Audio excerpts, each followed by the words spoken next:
अमित शाह की आंखों में आंखें डालकर हमने उस कानून को फाड़ कर बता दिया कि कानून संविधान के खिलाफ है। मेरे अजीज दोस्तों और बुजुर्गों, क्या समाजवादी और बसपा में इतनी हिम्मत थी कि वो पूरी पार्लियामेंट में इस कानून की कॉपी को फाड़ सके? नहीं फाड़ सके और दावा करते हैं बड़ी बड़ी मोहब्बत का समाजवादी पार्टी के लोग। यही समाजवादी पार्टी का मुख्यमंत्री था अखिलेश। जब मुजफ्फरनगर का कांड हुआ, 50,000 लोग अपने घरों से बेघर हो गए, कैंप में जिंदगी गुजार रहे थे। क्या कोई समाजवादी का या बसपा का नेता गया जो आज आपके दरमियान में आकर कहते हैं कि कौम कौम कौम के नाम पर वोट दो? जब उन कैंपों में गरीब मुसलमान सर्दी में ठिठर ठिठर कर अपनी जिंदगी गुजार रहा था, मैं एक नहीं ऐसे कई कैंपों में गया और लाखों रुपए की इमदाद उन कैंपों में जाकर उन जिम्मेदारों को दिया जिनके पास सर्दी में ओढ़ने के लिए, पहनने के लिए कपड़े नहीं थे। उस वक्त अखिलेश यादव सैफई में मुंबई से फिल्म स्टार को बुलाकर नाच गाना देख रहे थे, जब आपका भाई मुजफ्फरनगर का सर्दियों में कैंप में रह रहा था। बताओ, जो आज समाजवादी पार्टी को वोट देने की बात कर रहे हैं। मेरे भाई, मेरे दोस्तों, मेरे बुजुर्गों, मैं थाली मारने के लिए नहीं कह रहा हूं आपसे, या नारा लगाने के लिए मैं उम्मीद नहीं कर रहा हूं कि आप बोलेंगे। मैं आपको एक पैगाम दे रहा हूं कि समाजवादी पार्टी ने जब सत्ता में अखिलेश मुख्यमंत्री थे, सैफई में नाच गाना हो रहा था और मुजफ्फरनगर के 50,000 मजलूम लोग सर्दियों में अपनी कैंप में जिंदगी गुजार रहे थे। कहां थे अखिलेश यादव और कहां थे इन विधानसभाओं में लोग आकर जो कह रहे सरकार बदलना है, मुसलमानों एक हो जाओ, कौम कौम की बात करने वालों, क्या तुम्हारा जमीर मर चुका है? क्या तुमको याद नहीं आई जब तकलीफ उन बच्चियों की जो तुम्हारी बेटियां भी हो सकती थी, जिनका बलात्कार किया गया? इबादत गाहों को आज भी वीरान करके रख दिया गया। जिन घरों में बच्चों के खेलने कूदने की आवाजें आती थी, आज वो घर आज भी वीरान पड़े हुए। पूछो इन लोगों से। बल्कि आज अगर अखिलेश आ रहे हैं, मैं अखिलेश को चैलेंज कर रहा हूं, बताओ अखिलेश, क्या मुजफ्फरनगर का कांड में तुमने इंसाफ किया? नहीं किया तुमने इंसाफ। मेरे अजीज दोस्तों और बुजुर्गों, हम आपको एक और मिसाल दे रहे हैं। गोरखपुर में गुप्ता साहब, जिसको पुलिस कस्टडी में पुलिस ने मार दिया, हमने भी उसका कंडेम किया, मगर अखिलेश और योगी आदित्यनाथ गुप्ता साहब के परिवार के पास पहुंच जाते हैं। योगी 50 लाख का चेक देते हैं, अखिलेश यादव 21 लाख का चेक देते हैं। और वही कासगंज की पुलिस स्टेशन में पुलिस की कस्टडी में एक बच्चे को खुदकशी कर लिया, इल्जाम लगाते हैं, फांसी दे दी गई उसको। पुलिस कस्टडी में कासगंज में एक बच्चा मर जाता है जो अल्पसंख्यक समाज का था, उसका नाम गुप्ता नहीं था, मगर कोई नहीं जाता उसके पास मिलने के लिए, कोई पैसे नहीं देता उसको। कहां गई कौम कौम की मोहब्बत? बताओ, तुम्हारे पास मेरे दलाइल का जवाब नहीं है। जब ट्रिपल तलाक का कानून पार्लियामेंट में लाया गया, 3 मरतबा लाया गया था, अगर उस कानून के खिलाफ किसी ने खुलकर कहा कि संविधान के खिलाफ है, मुस्लिम महिलाओं के लिए बर्बादी का बाइस बनेगा, किसने किया था? क्या समाजवादी पार्टी ने बोला? नहीं, बोलने वाले का नाम असदुद्दीन अवैसी था। मेरे अजीज दोस्तों, यही समाजवादी पार्टी थी, यही समाजवादी पार्टी है। यूएपीए का कानून 2019 जुलाई में अमित शाह लेकर आए। उस कानून में दिल्ली में एनआईए का इंस्पेक्टर बैठकर किसी भी आपके बलरियागंज के एक नौजवान को आतंकवादी घोषित कर सकता है बगैर कोर्ट के फैसले के। क्या मुलायम सिंह यादव ने उठकर अमित शाह की तारीफ नहीं की, वोट नहीं दिया? किसने उसकी मुखालिफत की? ओवैसी और इम्तियाज जलील ने उसकी पार्लियामेंट में मुखालिफत की। आज अखिलेश यादव से पूछा जाता है मीडिया की तरफ से कि बताओ हिजाब और निकाब के मामले में, हिजाब और निकाब के मामले में आपकी राय क्या है? तो अखिलेश यादव का वीडियो जनता ने देखा कि अखिलेश कह रहे हैं कि सुनाई नहीं दे रहा। आपने सुना, देखा उसको? अखिलेश यादव का वीडियो देखा आपने? जिसने नहीं देखा जाकर देखिए यूट्यूब पर। अखिलेश यादव हिजाब और निकाब पर बोलने से कतराते। क्यों कतराते? कि कहीं बीजेपी का वोटर नाराज ना हो जाए। हिजाब और निकाब पर नहीं बोलते कि कहीं मोदी और योगी नाराज ना हो जाए। जब हमसे पूछा गया, हमने कहा हम ना मोदी की परवाह करते ना योगी की परवाह करते, हम भारत के संविधान की परवाह करते हैं। और हमने कहा कि जब तक हम जिंदा रहेंगे सर पे टोपी भी रहेगी, दाढ़ी भी रहेगी, हिजाब भी हमारी बेटी और मां पहनेगी, निकाब भी पहनेगी। कोई माई का लाल हमको रोक कर दिखाए, हम बताएंगे उसको। मगर अखिलेश को नहीं सुनाई दिया। अखिलेश को किसकी आवाज सुनाई दी गई? उस वाहियात शख्स की आवाज सुनाई दी जिसने योगी आदित्यनाथ की मौजूदगी में, जो हिंदू युवा वाहिनी का मेंबर था, जिसने मन से अपने भाषण में कहा कि मेरा बस चले तो मैं मुसलमान कब्रिस्तान से मुस्लिम महिलाओं की लाशों को निकालकर उनकी अस्मत रेजी करूं, उनका बलात्कार करूं। आज वो शख्स अखिलेश के बाजू में खड़ा हुआ है। बताओ कौम की बात करने वालों, अगर तुम्हारी मां के बारे में कोई कहता जो दुनिया में नहीं है कि तू उसको खबर से निकाल कर ऐसा करूंगा, बताओ तुम्हारे में इंसानियत मर चुकी है। तुम बात करते हो सरकार बदलेंगे, क्या तुम्हारी मरी हुई मां की, तुम्हारी बहन की इज्जत नहीं है? कहां मर गया तुम्हारा जमीन? कहां मर गई तुम्हारी गीरत कि जिसने हमारी मां और बहनों के बारे में नाम सना पका, वो अखिलेश के साथ खड़ा हुआ है। और तुमसे कहा जा रहा है कि सपा को वोट दो। जब तुम 7 तारीख को जाओगे, मेरी इस तकरीर के जुमले को याद रखना मेरे अजीज दोस्तों और बुजुर्गों, याद रखना मेरी इस बात को। और अखिलेश यादव का मामला क्या है कि गांव में कहावत है, अखिलेश यादव पे पूरी उतरती है। वो गांव की कहावत यह है कि बहुत मायानी बिटिया सास, बहुत मायानी बिटिया सास, कांडा लेके पहुंचे आंस। ये अखिलेश यादव पे उतरती है।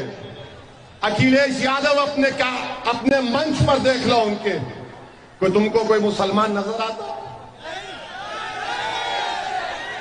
देखा तुमने तस्वीर में? अब जो बोलते कौम सरकार बदलो, अरे अभी सत्ता में नहीं है तो तुमको बाजू नहीं खड़ा करना चाहता है।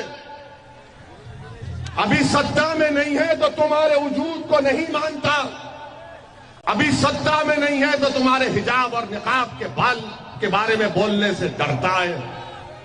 क्या करोगे तुम जब? इसीलिए हम कह रहे हैं सरकार बदलेंगे, मगर याद रखो, जब तुम घर तामीर करते हो ना, घर की तो बुनियाद तुम बनाते हो, बुनियाद के बगैर तो घर नहीं बनता ना। तो नेता भी तुम्हारा बुनियाद है। जब तुम्हारी बुनियाद मजबूत होगी तो तुम्हारा घर भी मजबूत रहेगा। अखिलेश क्या कहते हैं कि मुसलमान दरी बिछाओ, क्या तुम दरी बिछाओगे? अखिलेश कहते हैं कि मुझ पर अपनी जवानी कुर्बान करो, क्या तुम जवानी कुर्बान करोगे?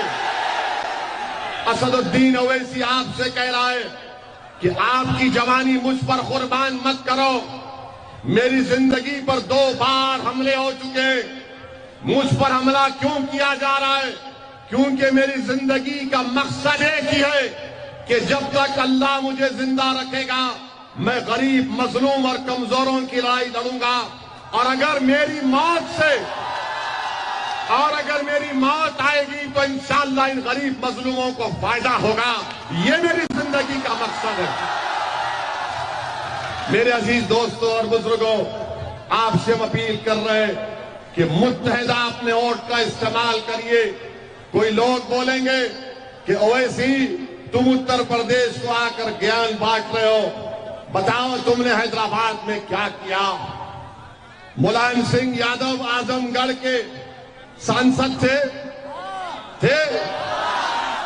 अब अखिलेश यादव हैं, इनसे पूछो तुमने कौन सा ऐसा 5 काम गिना दो मुलायम सिंह और अखिलेश यादव जो तुमने बहैसियत सांसद आजमगढ़ की जनता के लिए किया। 5 काम गिना दो।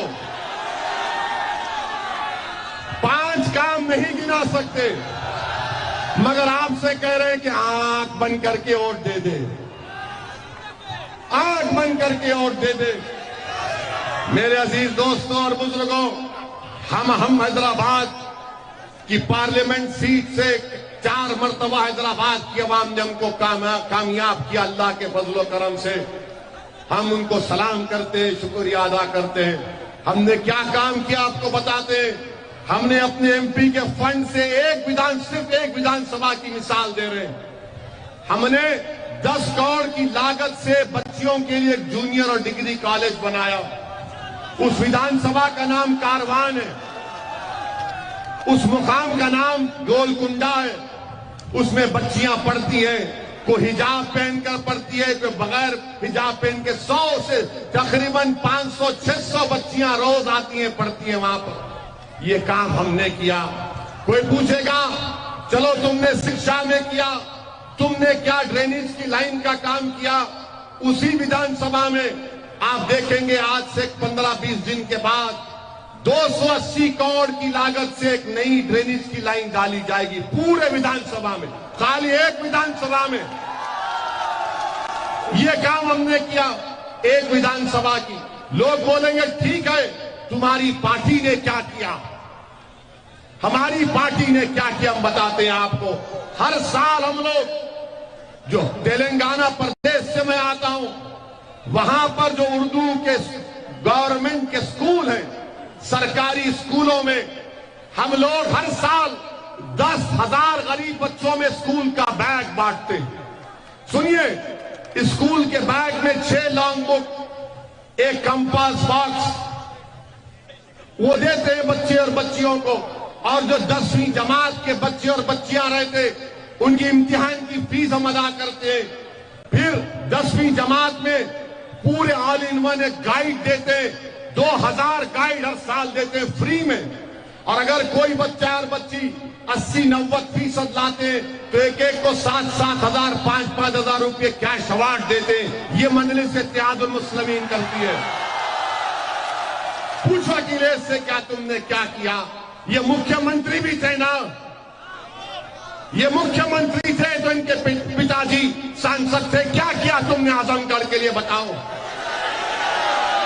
इसलिए नहीं करते क्योंकि इनको मालूम आपको डराओ बीजेपी से, आप बीजेपी के डर से वोट दे देंगे। इनको मालूम, डराओ इनको। मेरे भाई, हम आपको बता रहे कि ये काम मजलिस ने किया। अच्छा, हमारा कोई 7 विधायक तेलंगाना में, कोई मंत्री नहीं है, कोई मंत्री नहीं है। हमने वहां की सरकार मुख्यमंत्री से जाकर मिला आज से 6 साल पहले। उनसे कहा कि मुसलमानों की तालीम के लिए करिए। हमारा मुख्यमंत्री चंद्रशेखर राव अखिलेश यादव की तरह बेवफा नहीं है। चंद्रशेखर राव ने हमारी बात को सुना, केसीआर ने। आज जाकर देखो आप, मैं आपको दिखाऊंगा हैदराबाद, कभी आइए, हमारे मेहमान बनिए। हमने हैदराबाद बल्कि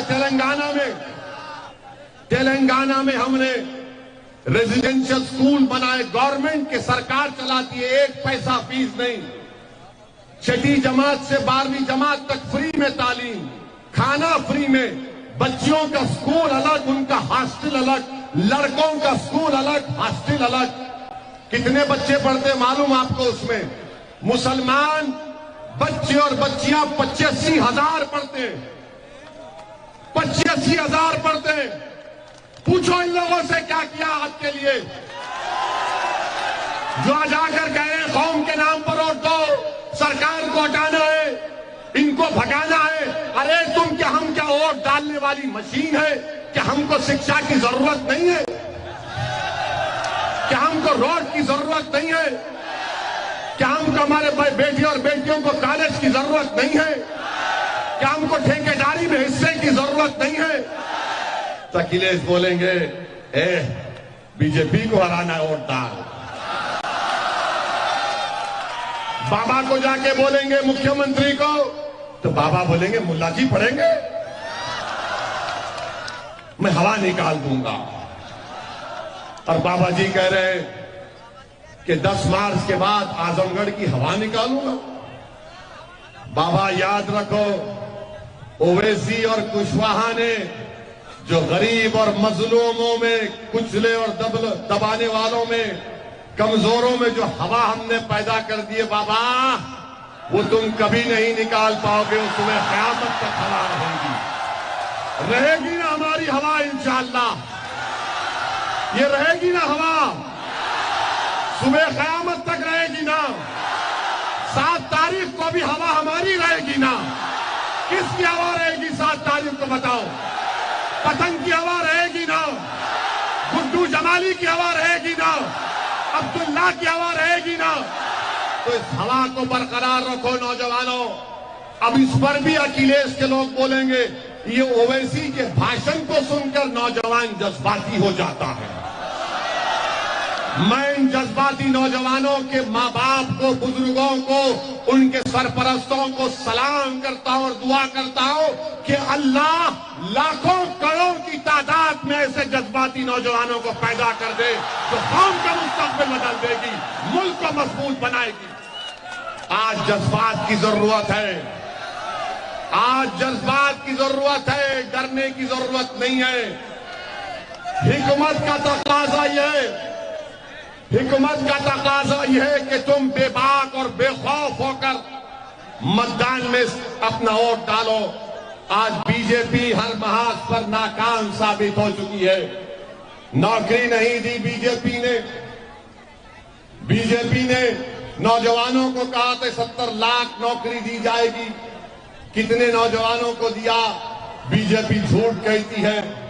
और फिर मेरे अजीज दोस्तों और बुजुर्गों, देश के प्रधानमंत्री तो अब अहंकार का शिकार हो चुके हैं। नरेंद्र मोदी कह रहे हैं कि उत्तर प्रदेश का गरीब हमको वोट इसलिए देगा क्योंकि वो कह रहा है कि वो मोदी का नमक खाया है। बताओ कि आपने देश का नमक खाया या मोदी का नमक खाया? आपने किसका नमक खाया? आपने मोदी जी बोलते उनका नमक खाया। मोदी जी हम जहर खाना पसंद करेंगे, आपका नमक नहीं खाएंगे। हम देश का खाते आए और देश का खाते रहेंगे। आप भी तो प्रधानमंत्री देश का नमक खा के बने ना, या अपना नमक खा के बने? बता दीजिए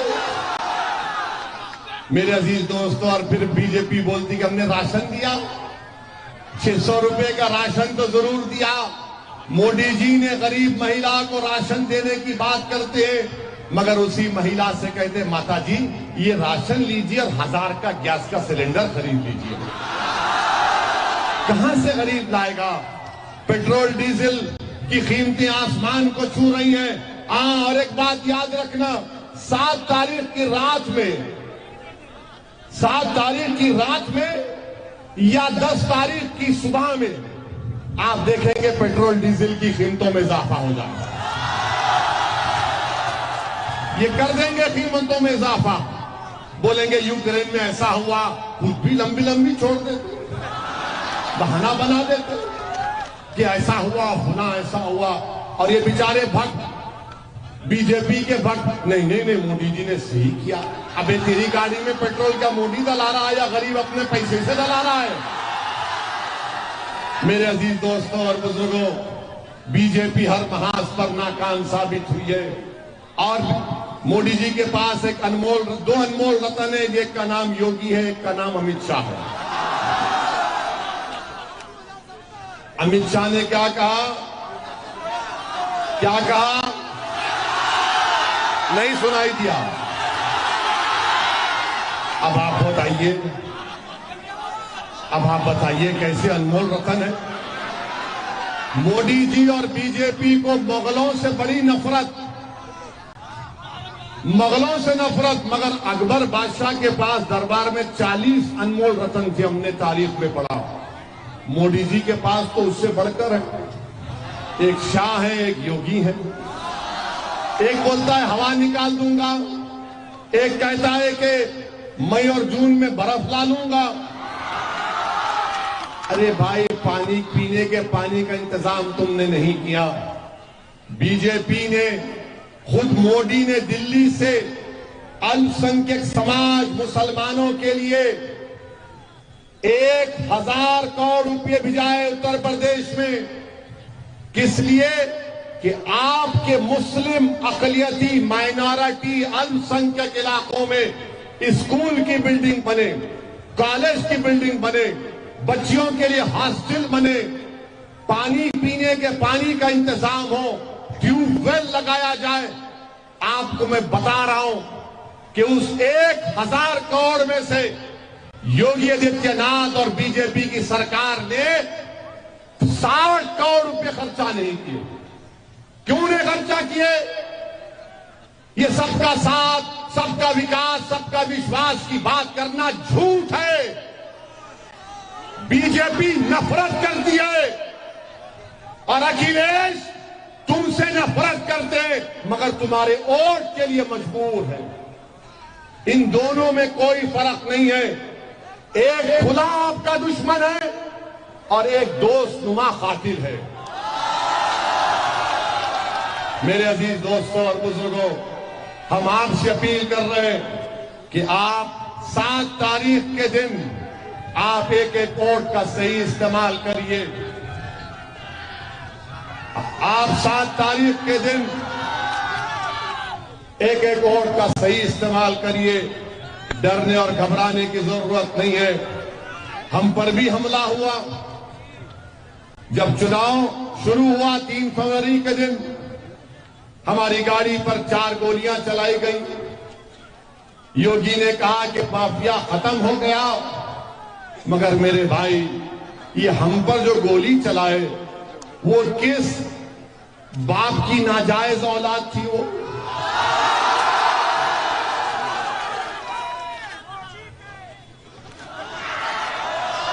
तो हम नहीं कह रहे, आप समझ गए।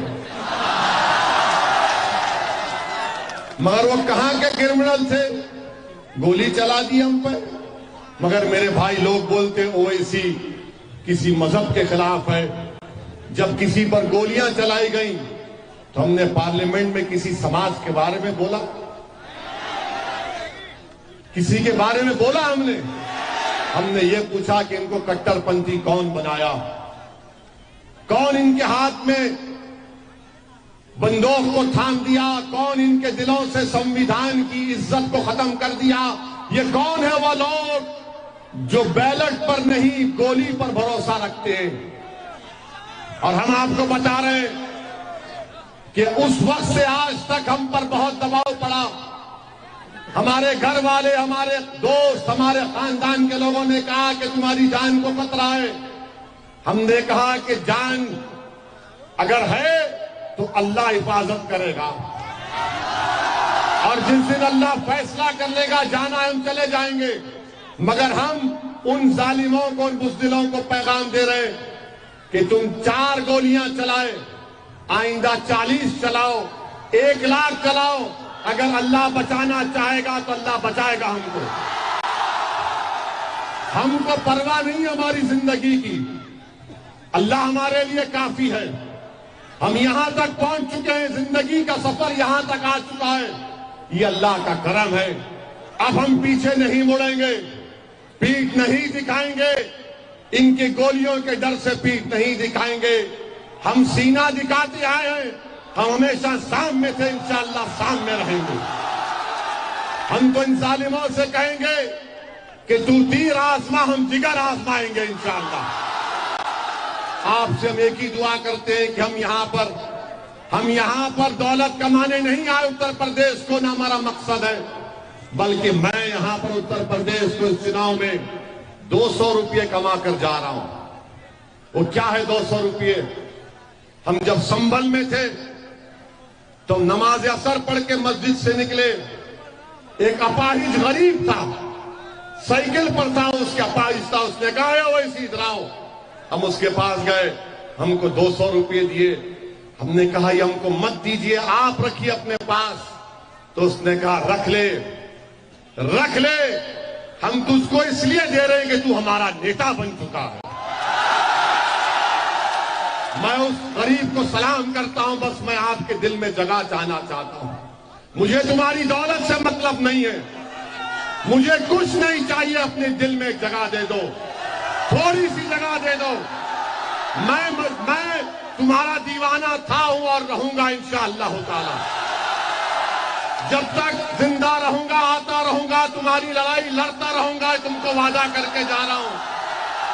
बस आपसे एक ही अपील है कि अपने नेता को बनाओ, हिस्सेदारी को हासिल करो, याद रखो अपनी बुनियाद को मजबूत करो। तुम्हारी बुनियाद तुम्हारा नेता है मेरे भाई, तुम्हारी बुनियाद अखिलेश नहीं है, तुम्हारी बुनियाद कोई और नेता नहीं है। तुम नेता बनो। क्या तुम अखिलेश से कम हो? बताओ हमको। क्या गुड्डू जमाली कम है अखिलेश से? क्या अखिलेश और गुड्डू जमाली बराबर नहीं है? जब बराबर है तो वोट डालो पतंग के निशान पर। और अगर कभी दिल में डर आए तो उस बच्ची को याद करो, कर्नाटका के जब बलवाइयों ने उसको घेर लिया तो उसने कहा कि जब मैं डरती हूं तो नारा लगाती हूं। क्या नारा लगाया उस बच्ची ने? जरा पीछे रहने वाले भी नारा लगाओ, जोर से लगाओ, झूम कर लगाओ, ऐसा नारा लगाओ कि योगी और मोदी को मालूम हो जाए, ऐसी ताकत से लगाओ कि अखिलेश के कान तक पहुंच जाए। इस नारे को बरकरार रखो। क्या 7 तारीख के दिन आप तमाम लोग पतंग के निशान पर बटन दबाएंगे? हमारी बात को सब अपने घर तक पहुंचाएंगे? मेरा सलाम भी पहुंचाना अपनी इज्जतदार मां और बहनों को, और कहना कि उनका बेटा आया था, उनसे दुआ की अपील करके गया है। तो इंशाअल्लाह अल्लाह आपको सलामत रखे। गुड्डू जमाली को और तमाम प्रत्याशी को अपना विधायक बनाकर अपनी आवाज को